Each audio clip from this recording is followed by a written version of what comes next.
Hello, you're up next, Mr. H. Yeah, thanks for having me. Can you hear me, Bart? Yep, I can. All right. So where we get here? Yep. So do you want me to talk through the hand? Oh, just tell me the game setup real quick here. Yep. So we're playing it's 5-10 live and there is a $25 straddle on. And we've been straddling for a couple hours. So it's late in the night, Friday night, Now I know you said you wanted to keep this anonymous. Can you? Is it like a casino game or what? casino game, yeah. Okay, you don't want to just tell us the area at all. I'd rather not if that's okay. Okay, so 510 plus 25, and how deep are you? So we are all about 5K deep. All right, so big game. Okay, Yep. So it's a big game, a lot of regulars, and a lot of the pros are out of town. So it's pretty soft. There's a lot of, it's softer than nine usual. handed. Softer than usual. Yeah, so it's nine-handed. I mean, there's zero pros at the table. No, that's There's awesome. four guys who have some chops, and that you can tell why I don't want to say where it is. My little honey hole. And there's five guys who are just wealthy businessmen with 5K who come play 10-20. But what's interesting is it's pretty passive. So it's kind of in a way, I don't want to confuse things, but it's kind of playing like a 1-3 where you get a bunch of guys who don't have a high poker IQ, who are limping, and we're seeing five-way flops, Hmm. and they're calling way too wide. You know, guys are limp calling king deuce suited. So this is a big game, but it's playing like a smaller game because of the lineup. Yep. And so that's probably one of the things we'll get into is it's not solver land because you just have wealthy businessmen flicking in money. So people are getting to flops way too wide. Hmm. People are way too passive. And then additionally, you get guys who maybe are a little bit sticky. It's one of those situations where someone's passive waiting, and then as we'll get into, our opponent gets a big pair, and these guys just wait for a big pair, and they're married to it, and they won't give up. Right. So you kind of like to get in there with some implied odds types of holdings for cheap. It sounds like. Very much so, yeah. So guys will. We'll talk about that more later, but yeah, I definitely want to hit two pair flushes, trips, And get max and value. just take that. We're playing for stacks. Okay. All right. So let's get into it. Awesome. Do you want me to walk through? Yeah, just tell me what happened pre-flop. Yep. So I have ace eight, spade. I'm in the cutoff. The hijack opens to 60, and he's a guy who I've played with a lot, so I know a lot about his strategy.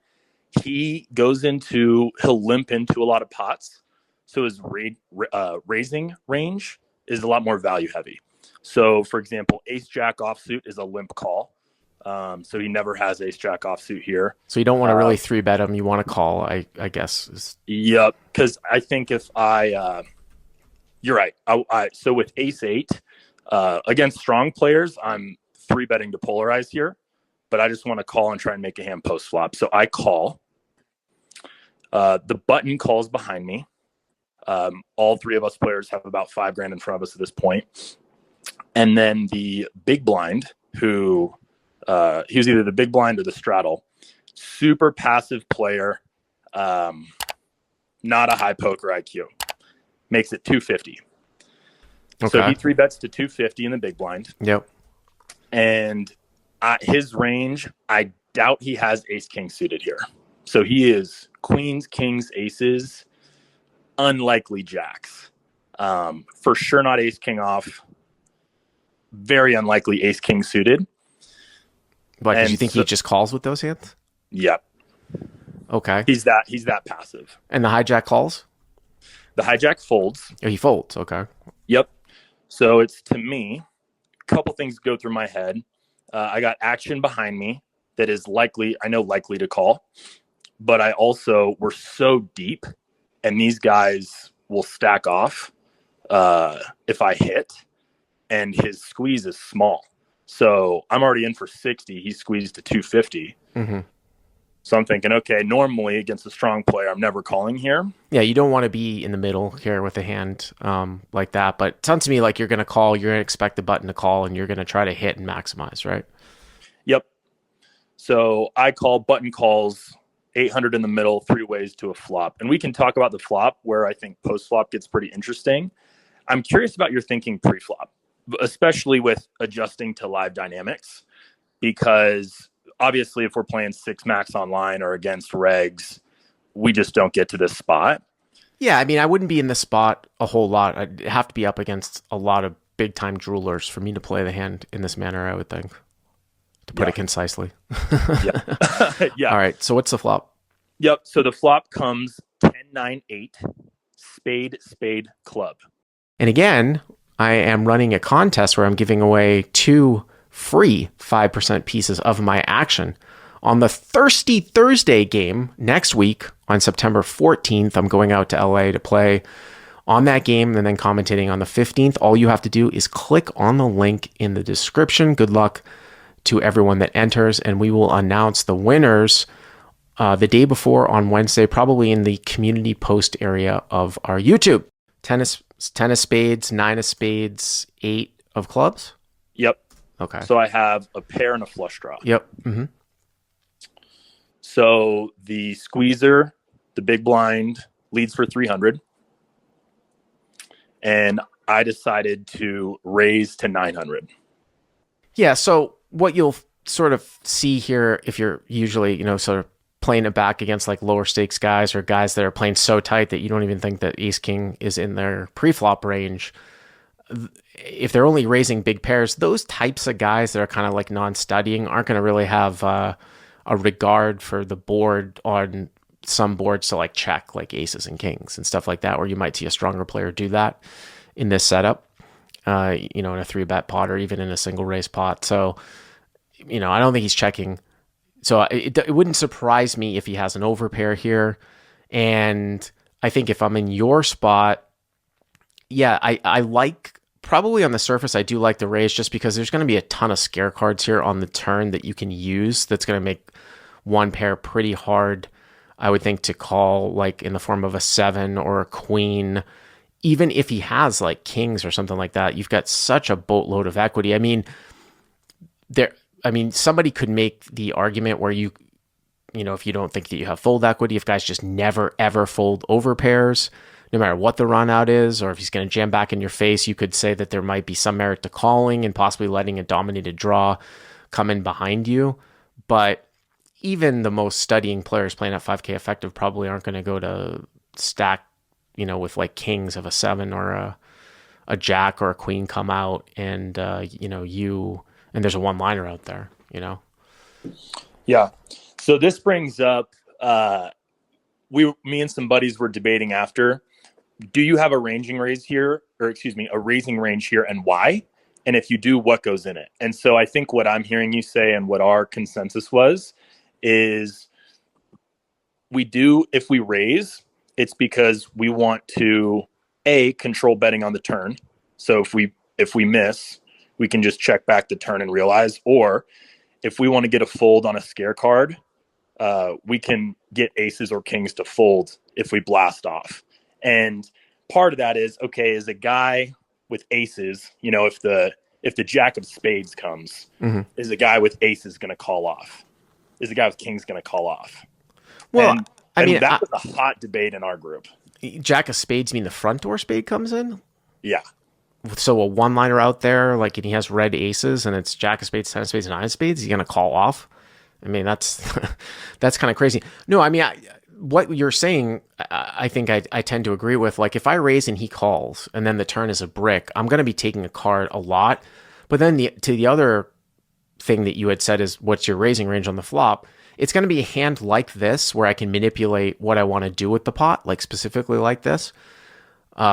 This is a pretty good example of it. Or just pure value, right? Like 2 pair plus. Like, if you had 9-8 suited here, would you raise the flop?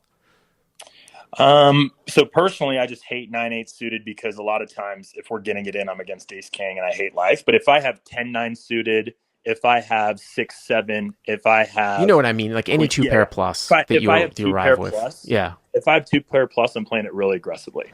So you raised to 900. The button folds, I assume. Yep. Okay. And then does this guy call? This guy calls. So now we got big blind calls. Yep. So we got 2,600 in the middle. Mm-hmm. And the turn comes the queen of diamonds. By the way, you guys have what, maybe 3,700 left in your stack? We have exactly 3,600 behind. 3,600 behind. Okay, so the turn's the queen of diamonds, so it puts a one-liner out there to a jack. Yep. Okay. He checks. and I decided to rip. Wow, for And 3,700. yep. And my thinking was, I'm trying to a couple things. I think he has aces and kings so much. I want those hands to fold. I know I have the ace, so I'm blocking aces, but he's got 9 combos of aces and kings, which I think might fold because I have a lot of sets. I have a lot of straights here. And then he's got 3 combos of queens, which if he has queens, God bless you. Maybe I get my 25% equity to hit the flush on the river, or whatever that is. So I rip. Hold on. So And before you, let me just yep. get into this. So a couple days ago, I think on Saturday, and I think it might have been a call from last week. We went over or maybe it was I don't remember. No, I don't know if it was from today that we put it up or on Saturday. But the guy that called with king high against the guy that had queen 10 for a boat. I remember talking about this. The sort of actually it is today because I remember the thumbnail, the live secret being that sometimes you get more fold equity with a smaller bet. And in live poker, even though you're giving a guy a worse price, it doesn't look as value-y. I wonder here if a more efficient way to play this that would be more sort of consistent with the way that like a whale might think that you might play something would be to go like 1,000. And if he calls, the pot's like 4,600. And then you've got like a $2,700 shoving stack left at the end, as opposed to just like ripping it in here. Because if you just rip it in here, he might think that you do have some sort of draw like you do if you wouldn't just rip it in here with like sets and things like that. He might think, well, what if I had like jacks or something like that? So, if I was in this spot against this type of setup, I would think that would be the one that I would want to take because you have enough stack depth to take that line as opposed to just ripping it in. And it might actually gain a little more fold equity than just ripping it in. Agreed. And I think, to be honest, in the moment, my rip, there was a lot of thoughts going through my head that I liked that made sense. Like, I want to get aces and kings to fold, and I need to have bluff. If I'm going to rip value, I need to rip bluffs. I have very few bluffs here because all my Jack X got there. I have so few bluffs. I mean, I have a bluff here I have to rip, was my thought in game. Mm-hmm. And so just nut up and ship it. Would you do that though with Jack X? Like, if you raise the flop with like, say, like King Jack of Spades, or say you flopped Queen Jack suited, would you rip the turn here? Right. So I think that's a big discussion point is, do I turn it into a 2-street game or do I save a third barrel for the river? And I think there's a lot of merit to your point of guys want to make more hero calls when you polarize with a overbet, right? Mm-hmm. And so in retrospect, I think there's a lot of merit in checking back the turn and trying to get there. I think there's maybe more merit. I wouldn't check the turn. Scare card. Yeah, I wouldn't check the turn. I bet like 1,000.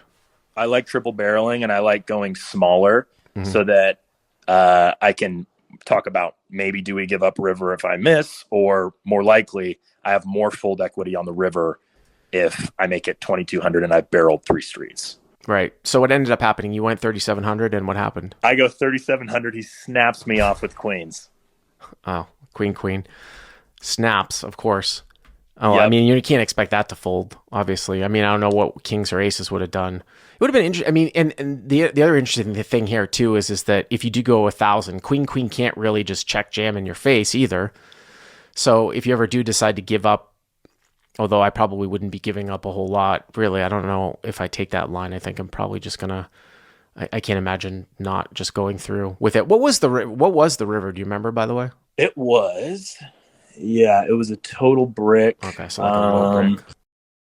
Yeah, shoot. I think it might have literally been like the 4 of hearts or something. Here's the other thing too, and I'm not saying like if he's a whale, like maybe he's going to call anyways, but he's never folding now with one card to come. But let's say like the river's a 3 of hearts and you had gone 1,000 and he called, right? And then, you've got 2,700 left and then you bet 27 into 4,600.